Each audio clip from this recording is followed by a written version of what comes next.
Well, that sucked. I just talked like I usually do for a long stretch, and apparently I did not. Uh, I either did not click on the go button on the camera, or I clicked on it and it didn't take, or something. But basically, I talked to myself very energetically for like an hour and a half, and then I go to upload something and it's just not there. Uh, Frustrating. I mean, I thought I was at least mildly entertaining. And my voice is not very good. I have a sore throat this morning, so um, I was playing through the pain, literally playing because that's basically what I do when I talk on here. I'm serious, of course, some of the time, but mainly I'm trying to have fun. Um, but yeah, I hate when I do that, man. I don't know, sometimes you probably experience this on your computer or whatever, but sometimes click don't mean click when you click on something. Like, you know, how you click on the pad on a laptop, sometimes it doesn't work. And I don't even know how that happened because, like, I don't know how your camera function is set up or if you use it, but there's a big button like that big that's bright red that's staring me in the face like all the time. How could I not notice that? Of course, I did spill coffee all over myself in this missing video because I actually missed my face with my coffee cup, which was one of the more interesting parts of the video.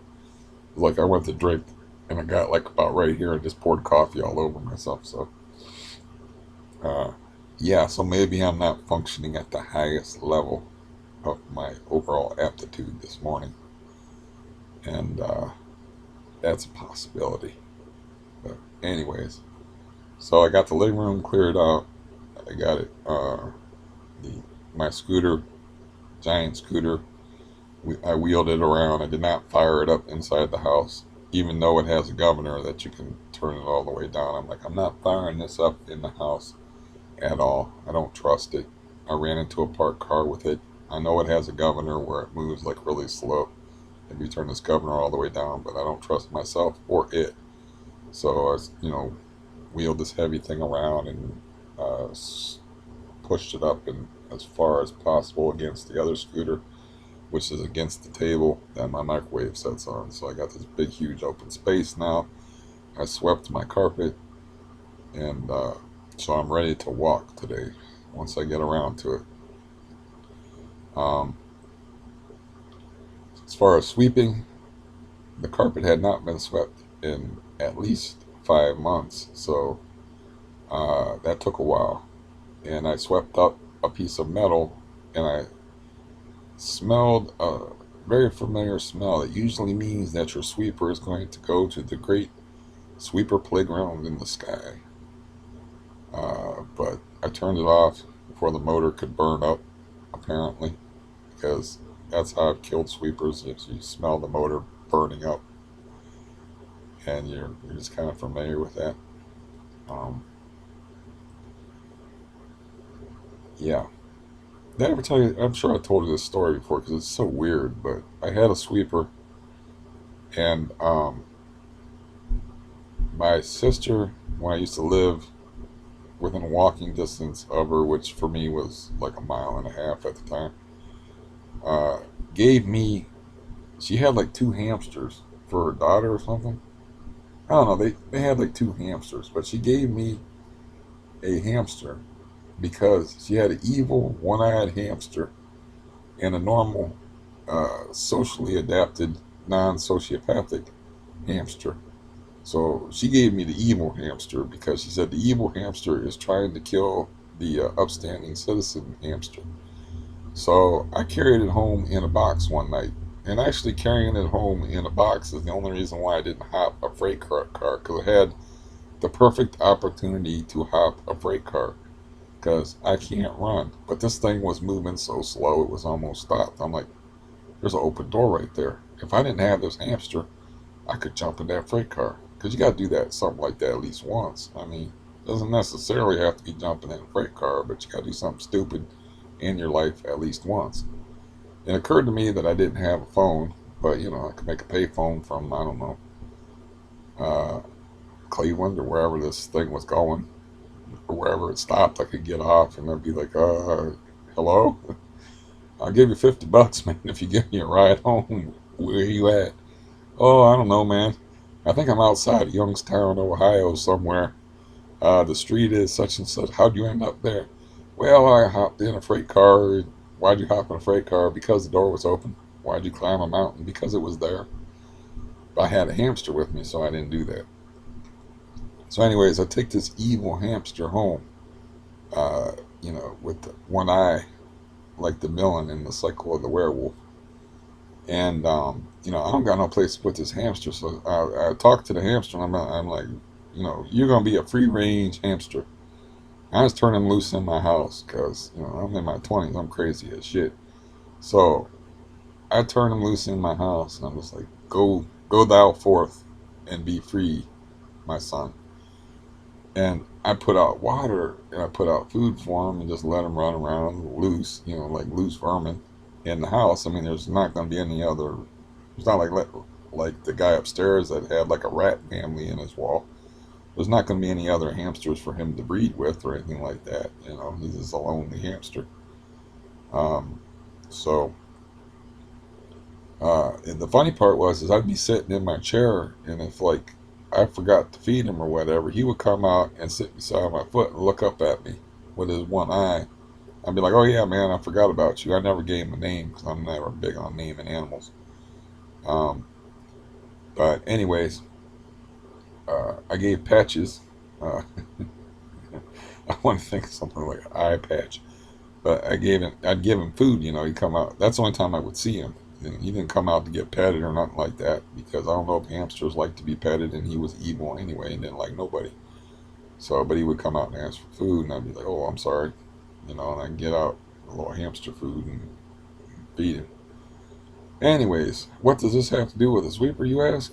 Well, if you haven't heard the story before, this hamster decided to make my sweeper his mausoleum, and he chewed a hole in my sweeper and into the sweeper bag and died. Now, whether that was his plan or not, or whether he was just chewing in there, why he did that, I don't know, or what the motivation, you know, could I have swept up some food or something and lured him in there accidentally like a trap? I don't know. All I know is I tried to sweep my floor and I turned on the sweeper. Air got circulating and I smelled the smell of death. And then I turned it off. And I investigated the sweeper and I noticed a hole in it. And I just immediately knew that the evil hamster is dead. That is his sepulcher. So I bought the sweeper for like $15. I just threw it out. I was like, I threw his tomb out. Um, so whenever I smell that particular smell of like a motor burning, it's usually too late. But in this case, I turned it off in time. And after I swept up this piece of metal, which turned out to be like a little weird nail half screw thing, and I know because it swept it up. I know because I picked up another one off the floor, like beside him. I'm like, what are these things? Where'd they come from? There's lots of things on my floor that, in 6 months, I don't know what they were, or where they came from. So, anyways, I got the living room squared away, in other words. So I'm ready to start walking around it today. I'm trying to lower my stress level. I figured out, that I have literally been inside this place and not left off the porch for uh, since um, July 13th. So it would be 2 months in September 13th. So it will be 2 months before I leave this place again, you might as well say, for practical purposes, when I go to the doctor's office and go see a new doctor. So that is part of the reason why I am so anxious. And, not to mention all the million other reasons I have to be anxious. So, um, yeah, I'm going to try that walking around, exercising thing, and picking up the weights again because yeah, my pain level is pretty unbearable, and I pretty much suck at walking to such an extreme degree that like I almost knocked over my TV yesterday. Well, I had done some work yesterday and did a little bit with my legs, but not a whole lot. The day that I swept was actually what was the day? Wednesday, Monday. I think was the day that I did the sweeping and stuff. Was late Monday. Anyways, I usually catch my hand on the wall when I get up out of bed so I don't fall over, but I bumped the TV and my TV is on those legs and it's just kind of, so yeah, gotta practice walking. Now my method for practicing walking before inside the house is walk in a big onk symbol loop and do it. I did it with a cane, and then once I had my first close call with the cane, I switched to the walker, and then I'd walk with the walker and uh, try to make it anywhere between 20 minute and a half an hour walk. Um, like I said, it got hot. I started relying on the Neurontin, and I ended up almost knocking over my TV, which is the same day that I was last out of the house is when I got that TV because I remember they left it on the porch and I pulled it in and I set it up and I was like hurrying. I couldn't help it. It's a brand new TV. You got to open it right away, right? So I'm opening up this TV and stuff and I'm like looking at the clock and I'm like, I got 45 minutes before I got to get out of here. Why am I doing this? And you got to do it because it's a brand new big screen TV and you need to see it. So, I got it set up and then I went to the cardiologist, and that was the day that I found out that my doctor was in jail for sexual assault. So, and that I was definitely going to need to find a new doctor, which I am going to see on the 8th. Um, yeah, so where does that leave me right now? Well, I still have like weird things going on with my stomach. I still feel like uh, I'm pregnant, you know, but I have regular bowels suddenly for some reason. I don't know why. Um, CRPS, autonomic system, digestion is an autonomic function. You know the deal. So it's utter chaos from here down. Don't ask me what the hell's going on. I don't know. It's like it's very frustrating not knowing what's going on with your own body. But anyways, like the example I gave in the wasted video was, and I've given it before, is like I will actually bump my leg on something and there'll be so many different sensations going on in that leg. I'll be leaning against something and it'll throw my balance off, and I only notice that, oh, I've been leaning against something because I start to stagger the other way. So I don't really know what the hell is going on. Um, um, Now, my mind drifted into sexual areas for that, but I don't want to go into that because I'm much too polite to talk about such things. So, you know, sex is a brain thing anyway. You know, that's the cute saying that they have. That's the most important sexual organ that you have is your brain. Um, you know, but yeah. So anyways, like I can't really feel what the hell's going on, and I don't know what's going on. That's like, well, I guess, be a source of anxiety for most people. So. So anyways, it was kind of interesting when the aid worker came in here and noticed that my floor had been swept for the first time in 6 months. That she said nothing about it.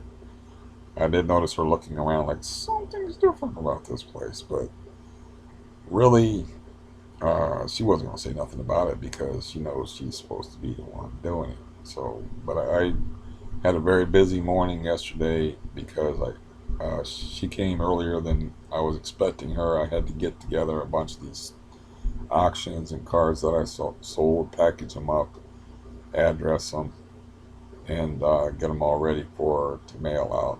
All my auctions got mailed out. Only 8 of them, but off of 8 of them, $500 gross. After that, who knows? because you got your eBay fees, you got your fee fees, and isn't that like a poodle or something like that? And another thing about eBay is you didn't used to have to pay out of state tax when you bought stuff. So if you bought something in Ohio, and I'm in Ohio, I'd have to pay Ohio sales tax. Now, if I buy something in California, it's no longer tax free. It's like I have to pay California sales tax. Now, this is a big deal when you're trying to make money on eBay because there's so many bites getting taken out. You got your listing fee, you got your final value fee, you got if you want to put it up for 1 day, like I was doing. I found out you also have your special 1 day fee, and then you have your PayPal fee, which is pretty steep. And you know, tax is just another thing you got to deal with. And all that stuff. That's why I say you can buy a card for $15, sell it for $20, and lose money on it because of these bites that get taken out. So you have to concentrate on not. You have to think like you have to figure all that into your thinking, and when you're shopping and you're trying to make money, and you have to think like, well, this is a really good deal, but is it a really, really, really good deal? Because there has to be a couple of reallys in there to make it profitable and worth your while.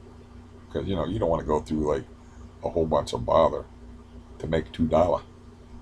You want to make some money, like I did on that one card that I bought for 27.50 and sold for 120 something. So, but after all the cuts and stuff, it's really closer to 100 than 120. But I'm still making money off of it. Even after the shipping, it might have been like I don't take it that far where I'm like actually keeping track of the stats and stuff, but still might have only sold it for my net might have only been $95, but still, if you pay 27.50 for something and you're getting 90 for it, that's a pretty good profit, man. If you can do that all the time, yeah, that's good. But you don't want to go through a bunch of bother over a couple of dollars. Is my overall point. And another thing that happened yesterday that was really weird was the Brent guy called out of the blue and offered to give me a ride to my doctor's appointment. I had forgotten all about. I haven't forgotten about the guy. That's like what's his? It's like I'll just call him a caseworker, case manager. I don't know what the hell you call him, but he's one of the guys that works for Coleman. I go and I see a psychiatric nurse, and then I think he's a case manager. Anyways, he calls out of the blue and offers to give me a ride to the doctor's office because he thinks that my doctor's appointment, he has it marked down on his calendar and finally thought of me, apparently, after months, or at least weeks. He has it marked down for that day. And doctor's office called me up and they had me reschedule, and they said, doctor's going to be out of the office yesterday. So um, it's for Monday. So anyways, he's offering to give me a ride, and it's like, oh, this guy's really out of the loop. So I was like, talk, talk, talk, talk. Like this happened, this happened, this happened. And he didn't even know about um, how that I've been being lied to over housework and the aid worker deal, and he's just completely out. I haven't talked to the guy in I don't know how long. So I got off the phone with him, and he's like, thinking that I need somebody to talk to. I was just updating him on my life. So he's like, yeah, there's this guy named Grady. Like, if you need somebody to shoot the shit with, or he likes that phrase. He said something like that. If you need somebody to talk to, or whatever, he said like that. I'm like, no, thanks. It's like I'm dealing. Is what I wrote. You know. Um, but it's like, no, I wasn't talking to you just to be talking. It's like telling you what's going on and going on with me. You know, it's like I sort of feel like an idiot, but that's just my nature. Is like also I don't know if it's part of like psychiatric game or it's what they do, it's what psychologists do, or whatever. They try to bolster your confidence. I mean, this is the first time I've seen it to this level because I'm not unfamiliar with the psychiatric profession.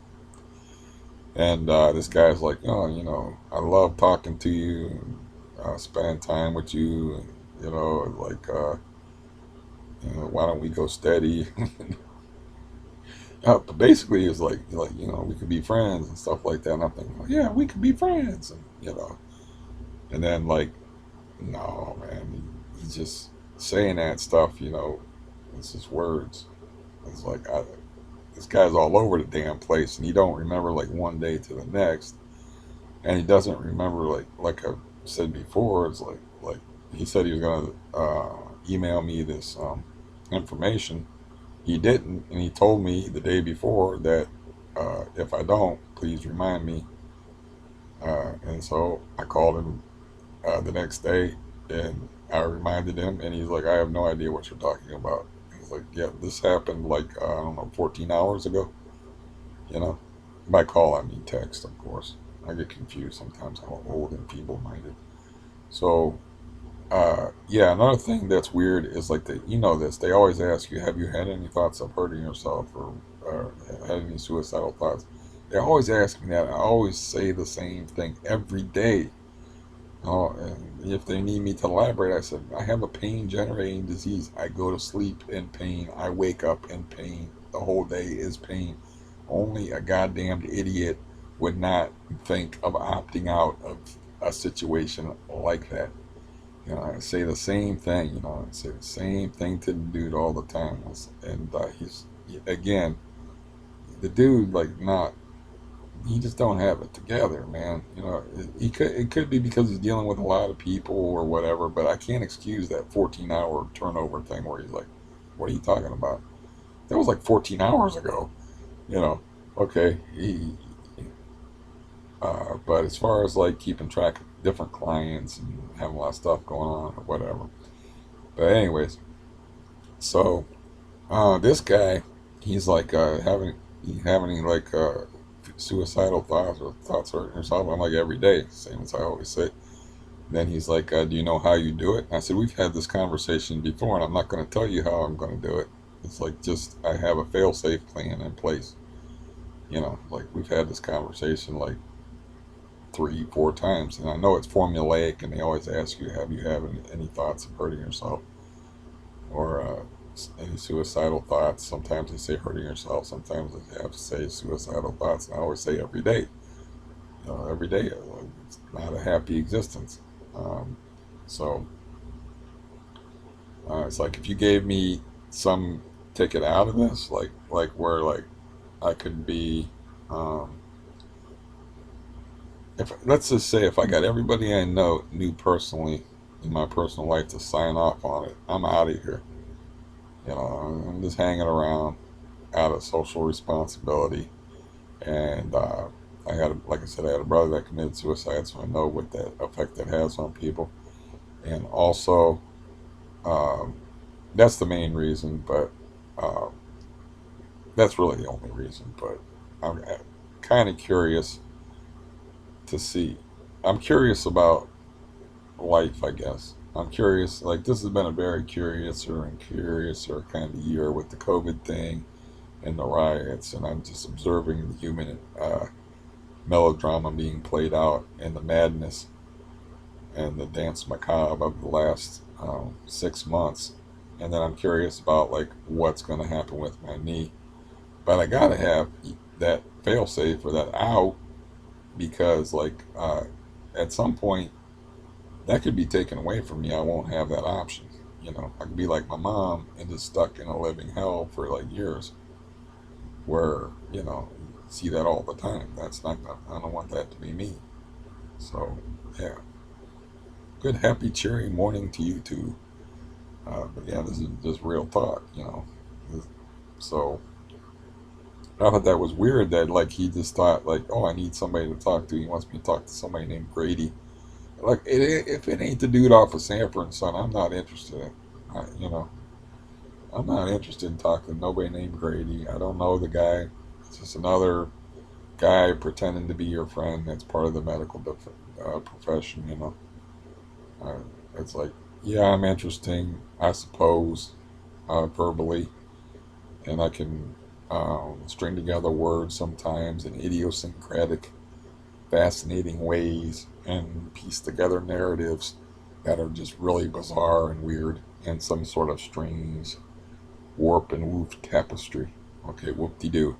Everybody has a thing that they can do.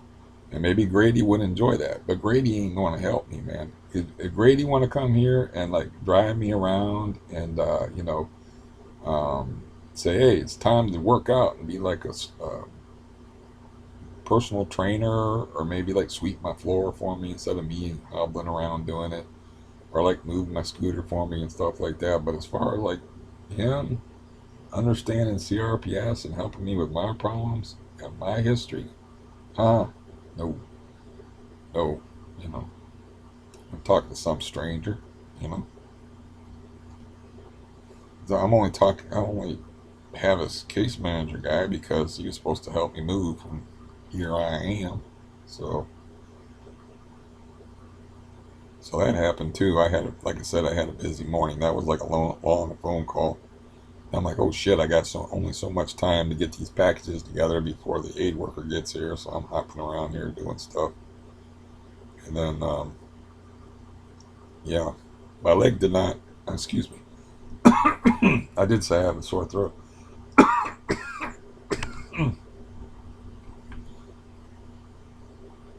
But, yeah, my leg did not respond very well to the day that I was sweeping. The other day where I was just picking stuff up in the living room and doing other housework and getting the place ready to be swept, um, I was like, hey, my leg feels pretty good. I did take two Neurontin that day, and I think I took one yesterday afternoon. I know I only took two Valium yesterday instead of three, so I'm on a 15 milligram dose of Valium a day. I took 10 milligrams of Valium yesterday. I haven't had any Valium for going on 24 hours. I'm sorry about my voice. Um, I did talk for quite some time in that failed video, and that's why I'm talking so fast, as I'm trying to get everything in. You know, what little is happening in a shut-in's life with no friends and no prospects for the future. Only dreams of a possible reality.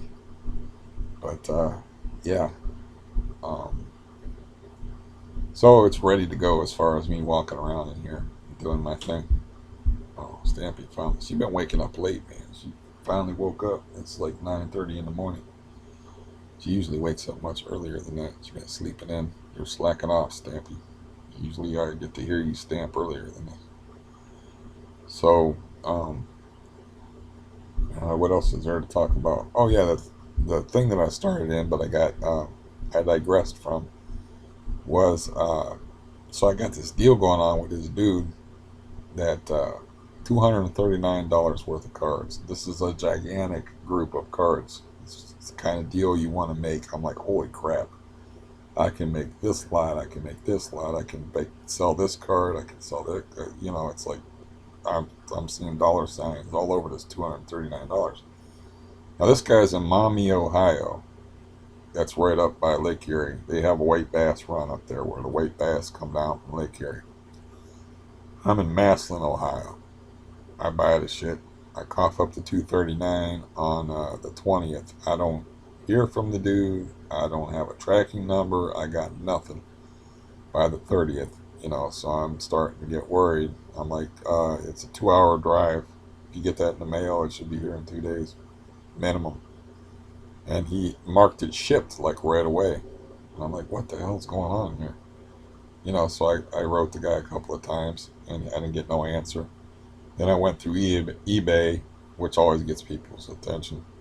Uh, and, you know, he has this big long story about COVID and out of work and his car broke. The big, huge block of text, you know. And he's like, you know, like he's going to be dragged away and put in the stocks or something. And he's like begging. It's like, look, dude, you know, just send me my cards. And he's like, I can throw in extra cards. He's like, what's your favorite team? Do you have any players? I got a bunch of this and a bunch of that. And it's like, I like the Browns, which in retrospect, I shouldn't have said that. I should have said some other more successful franchise.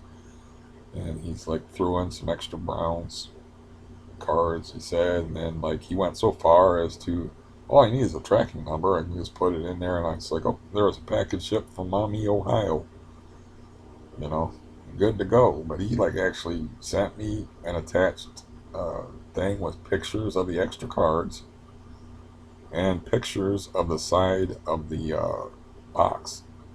And it's like, get this, it's 8 point something pounds of cards. That's how many cards in there, and most of them are sellable. So this is, something that I wanted, because they were like, you want a refund? I was like, no, I want the cards. I don't like selling cards. I found out. I find it nerve wracking and annoying. I don't like dealing with people. I don't like collectors and dealing with collectors, because I can't really figure them out. They're very strange people. And but this is the kind of thing. This is the kind of auction that you want. This guy is in a bad way, and it's a predatory business. He's in a bad way. He needs money fast, so he's just selling all his shit, like all of it. You know, like wow, 8 pounds worth of stuff. Most of it I can sell. It's like, this is a good thing. And I don't really like selling. I just, my nerves are bad. But I don't know if I've told this story before, but this is how weird collectors are. So this is back in the days when they had a proper give and take, checks and balances, feedback thing. Where nowadays, as a buyer, uh, as a seller, you have little to no power at all, because a buyer can give you a negative feedback and complain to the hills, uh, to eBay about you, and you can't do nothing about it. You can't give him a negative feedback back. You cannot give a buyer a negative feedback. You can only report him as a non-paying buyer. You cannot report him as a abusive dickhead or a madman or whatever, like this guy. This guy was so nuts that I miscalculated the shipping. So he wasn't allowed to get his package unless he paid a quarter. That's 25 pennies American. And so I apologized for it. But I just said sorry. I guess wasn't apologetic enough. I said sorry about that. You know, I didn't say shit happens or anything like that sarcastically, but I was like, sorry about that. You know, because it's a quarter. I'm thinking from my point of view, it's a damn quarter. You know, you need, even back then, you needed like $1 to buy a loaf of bread. So what's the big deal? It was a real big deal to this guy, because he started like getting abusive in emails with me and shit. And I'm like, look, dude, you have 100% feedback, and it's like, that's way more valuable than a quarter. And it's like, if you give me a negative feedback, I'm gonna give you a negative feedback, and you're gonna spoil your 100% feedback rating. And it's like, my feedback at the time was 99 or something like that. I said, I don't have 100% feedback, so it's not gonna have much of an effect on me, at all. So the guy just goes ahead, gives me a negative feedback. And then so I give him a negative feedback. That's how crazy he is. He ruined his feedback rating over a quarter. It's like, you need 50 cents to make a phone call. That's back when they had pay phones still. You need 50 cents to make a phone, over half a phone call. It's whatever, man. So that's how crazy collectors are. And they're also so crazy that, like this one guy, I sent him extra cards, but I didn't mark them as extra cards. Now, this is the incident that whenever I give extra cards, I always put a piece of tape over the card and put extra card, so there's no misunderstanding. So he gets his card that he wanted, but I put in some extra cards in there, and I didn't say that they were extra cards. And he's like, "You gave me the wrong lot." And I'm like, "What do you mean? You didn't get your card?" And he said, "You gave me the wrong lot. There's like 5 cards here." And I'm like, "Oh, those are extra cards." And then, like, he wouldn't admit that he was in the wrong and that I was just giving him extra cards. And he said, "Well, you're still wrong, but I like the lot, and I'm going to keep them." But he wouldn't admit that, that he was being stupid. He wouldn't admit that he was wrong. And I was like, okay, from now on, I guess I have to mark extra cards. So I don't like dealing with collectors. They're just very strange people. Um, there was nice people on there too and stuff like that, but you run into some really bizarre people, and like you gotta sweat your auctions all the time now. You don't have any like checks and balances. It's like I was in a hurry yesterday, so I sent a marked card to this guy, and it's like I did say it was in very good condition, which used to mean that a card was shit, but now it means something different. They just threw out the old rating system. They used to have like a, this is all boring, I'm sure, but they used to have like a very specific rating system. And if you got a card that was in very good condition, it meant that it was a piece of shit. Now, very good condition means very good condition. So anyway, I sent him a marked card just because I'm like, I don't have the time to get him a better card. And I threw in a bunch of extra cards, and I talked to him this morning, and I refunded part of his shipping, and we're on good terms, and everything's hunky dory. But if he sees that card and he looks at it close and he sees that mark on it, and plus, you know, I figured out I can take pictures now of my cards with this other phone that I got in the mail here a few days ago. So I'm good to go. But I was using like other pictures. It doesn't match the picture because in the picture you would be able to see that mark. And, so you got to do that kind of stuff. Like, this is going to be a problem. And like, even with a money back guarantee on it, where you can just say send the cards back. What you can't do is you can't say it's on me. You have to say buyer pays for the shipping, because if it's on you, the people will just return stuff all the time. So you have to say, buyer pays for any return shipping. So you have to worry about these things. It's like, yeah, I'm worried about walking and falling into things and going to doctors, and whether I can go to the bathroom properly on a given day. I don't need extra worries, but I kind of put myself in this situation because I used to like to. I'm just trying to find stuff that I used to like to do, and this is a way for me to make money. I noticed that the light. It was raining like crazy on the last video, and really gloomy, so the light was a little different. I just realized I'm in the shadows here. The duality of man, light and dark. Um, yeah. So that's why I'm talking really fast, is because I figure I have limited time before my voice fails. It came back a little bit. My voice got its second wind. But yeah, I talked a lot about like uh, Black Lives Matter protesters. Some about abortion for some reason that had. Well, I watched some news sites and they were talking about. They say that Black Lives Matter, but they're pro-abortion. And I'm like, then you get into the whole thing about when life begins, and you know all that. It's like I got into like some weird areas, which happens when you don't script things and you don't prepare, and you're just flying by the seat of your pants and being spontaneous. You know, that's how you know it's spontaneous. Or that would be in a blooper reel on another video where I tried to drink coffee and I missed my mouth by like about this much because I was looking at the screen and I watched myself pour coffee on myself.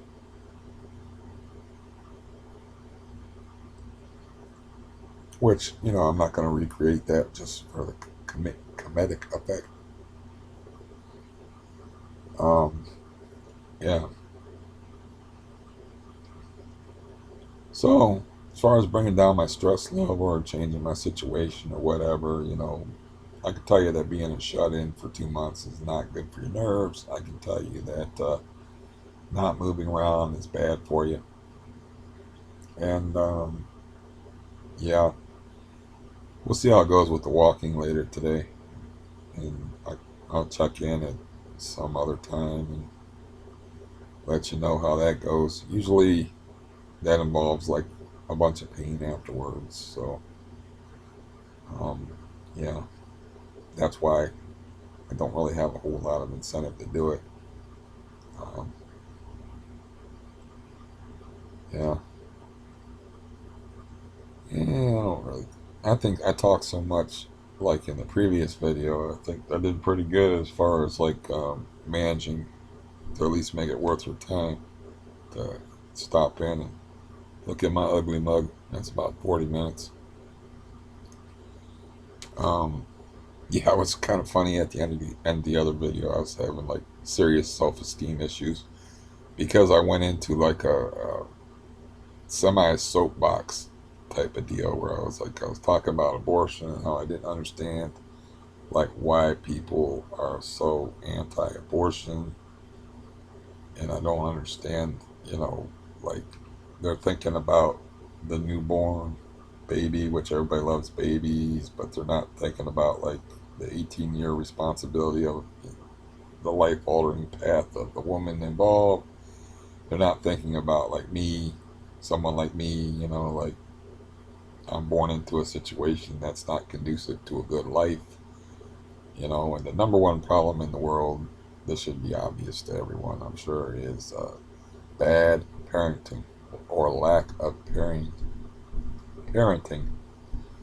Um, Number one problem in the world, man, is throwing people into the world and not teaching them how to get by and how to be decent people. And someone like me, like I had parents that were actually cared about me and took care of me and wanted me, but they were not well people, you know, emotionally.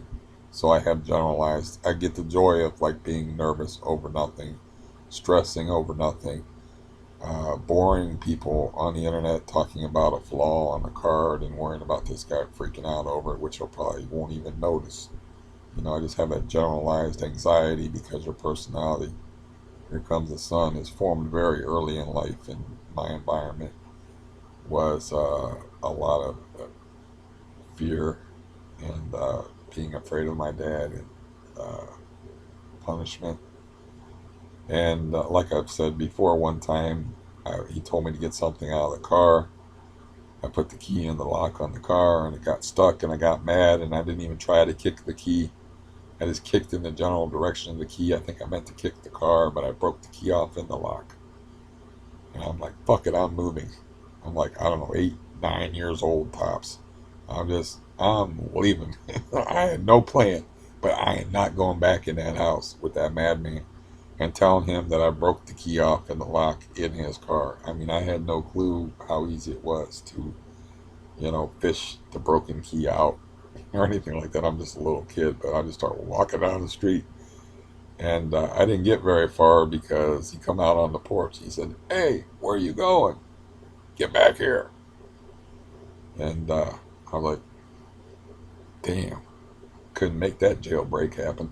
I had no food, the worst runaway kid attempt ever. No food, no water, no nothing. I'm just like, I ain't going back in that house with that crazy, angry guy. So, yeah, that's why I don't understand the whole why people get so upset about abortions. You know, I don't understand that. Um,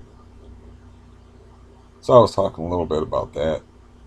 There's everything that is colored by our own experiences and stuff. But if you look at things like from an objective or outsider's perspective, and you look at life, it's like people can find life rewarding and joyful and have good lives. I see it, I'm amazed by it. But yeah, as Norm Macdonald says, it's going to end badly because you're going to go through a decline and you're going to hurt and you're going to go through some stuff, and then you get older, things get harder, and it's life's a picnic maybe in your 20s. Your teens usually suck. I mean, for most people. I mean, that's when you're like trying to figure things out. You've got new sexual urges and pimples on your face. So your teens and your high school is usually not a lot of fun for people. Like 90% of the people that go to high school. And then once you figure out who you are, maybe in your 20s, you can have some fun, and 30s sometimes you get weighed down with responsibilities, you know, taking care of kids and family and jobs and all this stuff. So, as far as I can tell, life ain't no party. Even when you have a leg up on things, and you don't have the kind of parent that you spontaneously run away with no water and no food just because you broke a lock off in a car door when you were a kid. So, yeah, bringing unwanted children into the world, that's a beautiful plan. Most people do not know how to be parents. Clearly. I mean, we got yahoos running around in the street. I talked a lot about that. Like, I don't know if you saw some of the crazier videos that are out there, but it's gotten to the point where, like, the locals are pushing back because the protests, I'm just going to call them protests, but Black Lives Matter based protesting, um, coming to places, and the locals are just like confronting them. They have video like that all over the internet if you want to check it out. Actual real video of like people yelling at each other. They have a very funny video of a black woman, and I think she got on Australian TV at least for this, but yelling at a white guy from Black Lives Matter. I'm like, man, what are you even doing? It's like, don't tell me about my life and how my life matters. Have you looked in the mirror? Basically, it's like, what are you doing? But it was much angrier and different than that. But it was a funny video to watch. And she had weird earrings that were like gigantic squares, and she kept them. And it's like, oh, I didn't recognize her from the video where she's yelling at the guy in the street. Um, until I saw those weird earrings, it was like an identifying thing. But I mean, they were huge. They were like this. For the women that would appreciate that, there's what? Never seen anything like that. I've seen hoop earrings before and stuff, but squares? They're like that big. Yeah, it was weird.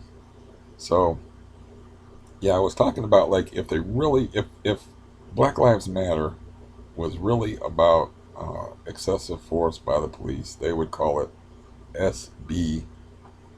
I screwed it up. I didn't screw it up last time. SPB. SPB. SPB. Stop police brutality. You know, yeah, they leave color out of it. And the saying that I heard on the internet that I wish I could take credit for, that I've been trying to, like, sprinkle on various videos on YouTube, is if you have to put a color before lives matter, you are a racist.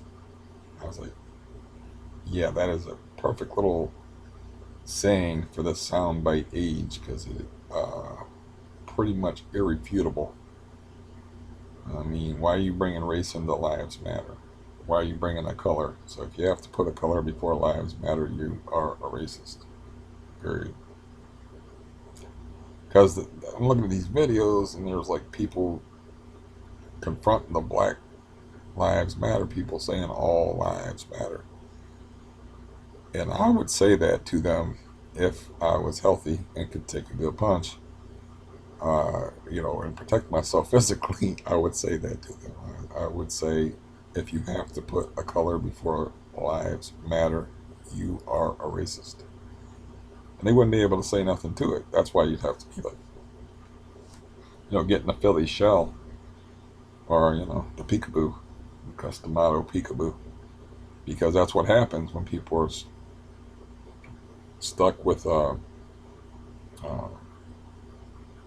backed into a corner argument wise, or they're checkmated in an argument, is it turns nasty. That's when the personal attacks come out. And if you're face to face with somebody, those personal attacks might actually be physical attacks.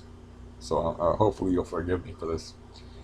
What, you thought I was going to hork something out of my nose? I'm not that bad off, but man, my nose itches like crazy. So, you know they should, if it was really about that, what it's about is, like, if you look up Black Lives Matter and their mission statement or whatever, they're a communist Marxist organization.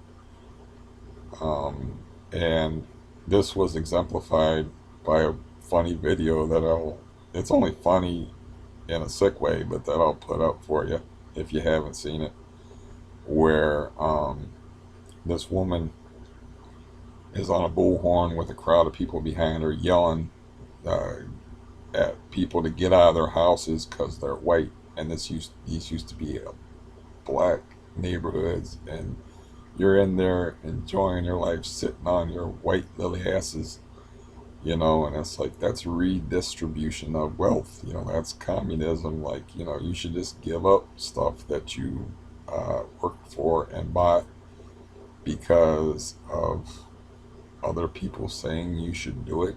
And it's a funny video. I've also made a, a point about, like, instead of leave color out of it and investigate each case according to the facts. And an example that Dave Chappelle used, uh, that was a very poor example to support his very racist arguments, was he was stopped by a cop. And later on, that cop shot a black guy in a Walmart. And he said, if I wasn't Dave Chappelle and he didn't know who I was, I could have been dead. And I'm like, let's look at this. Let me actually do a little research on this. This is what people don't do, is they don't research things. So um, I looked it up. I looked. They have surveillance video of the guy walking around the store carrying what is referred to by the people I am fighting with in the comment section of the video as a toy gun. What it is, in fact, is a pellet gun, 177 caliber. It's called an MK-177, which is modeled after a tactical assault rifle and looks almost exactly like it, called an MK-17. So you got MK-177 and MK-17. That is not a coincidence. So somebody calls this cop up, tells him that somebody's walking around the Walmart pointing a gun at people. He walks in there from a distance. He sees a gun that looks exactly like a tactical assault rifle, and he has 1 second to make a choice. He shoots the guy. Dave Chappelle is actually conflating that with that cop stopping him and asking for his registration and license and saying he could have been killed. Because it's Dave Chappelle, and everybody loves Dave Chappelle because the man is funny. They're just rolling with it now. Like, it's a good story, but if you check it out, it's a bunch of bullshit and it's racist on top of it. And I can show you the pictures, and I'll post that too if you stayed with me this long, and show you the pictures that I looked up of the incident. I can even show you the surveillance videos. But that's what people are not doing. They're being racist and then shouting racism while they're the ones being racist, because they look at the incident, they see a white guy and they see a black guy, and they go off the color and say white guy in the blue suit is a racist. They don't go into the details of the case, like the case, the latest thing in Kenosha, where the guy is shot 6 times in the back.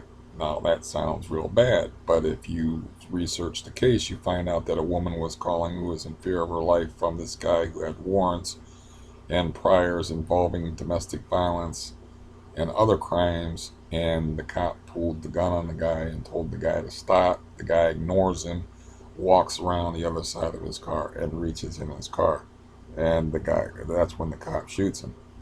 So what's the cop supposed to do in that situation? It's like, oh, he's just going to give me a bouquet of flowers. You know, he doesn't know what the guy's got in the car, what the guy's going to pull out. All he knows is the guy is a violent offender. He was called there because a woman was in fear for her life, and the guy actually has a gun drawn on him and is just disobeying police commands, and that is the sign of a very desperate or disturbed person. Because, as my brother-in-law Wizard would say, if I have a gun pointed on me, I'm not twitching an eyebrow. This guy's just walking away from the cop and everything and reaching in his car and stuff, but riots, um, looting, burning, all this stuff happens over this case, and it's like because nobody looks at the details, they just like black man shot by cop 6 times in the back. That's all they hear. They don't look it up. They're like Joe Rogan has a nice expression for it. He calls it recreational outrage. They're just looking for an excuse to get mad, go out and party and, burn shit, run around the street, act like maniacs, shout on bullhorns outside people's houses, confront people in the street, just act a mess. So, um, looking at this year, and if you can combine it with the COVID scare, which I don't know if you've come across this yet, but the new statistic that they put out is 6% of all COVID deaths. This is from the CDC, mind you, in the United States. Was it the Communicable Disease Commission or whatever CDC stands for? They have to do with the main people having to do with diseases in the United States. Only in 6% of COVID deaths is COVID the sole factor. It's like, yeah, they call it comorbidity. In other words, something in there is along with COVID when you die. You're either really obese, you're old, you have underlying health conditions, etc., etc. So, like, we turned the country upside down, had runs on the shelves, people are building toilet paper igloos in their houses, and people are being unemployed, told to stay in their houses, and all this madness over something that we're finding out now has like only 6% of the total deaths are due to COVID alone. And most of the deaths are people that are over 75 years of age that are on the way out anyway. So you got that, you got the riots. So this has been 2020 will be remembered as the year 2020 in hindsight will be remembered as the year where people did not have 2020 vision because they did. It's going to be remembered as a year of blind madness. And yeah, on that note, I'm going to get off of here because this is like at least 2 hours straight of talking, 2.5. And if you count the failed video, and I got links to look up and whatnot now because unlike Congress, who opens their mouth and says we're going to get a deal done by the 7th, and it doesn't happen. If I say something, I try to do it. And about Congress, uh, don't hold your breath. But I really do think there'll be some sort of stimulus package in place because election time is coming up, and they already put their foot in it. You know, they already opened their mouths about the stimulus package thing. And as you probably know already, the number that Nancy Pelosi put on it is 2.2 trillion. The Senate wants 1 trillion or a 1.2 trillion dollar deal. One side won't go down, the other side won't come up. But I expect that sometime before election year, because it's election and because they don't want to alienate their constituency, that they will have to pass something. So I'm not giving up on my $1,200. That is the gist of that. Anyways, I will see you all later. And this time I can see that the red button is actually been pushed. So yeah, I did not waste my time this time. Goodbye.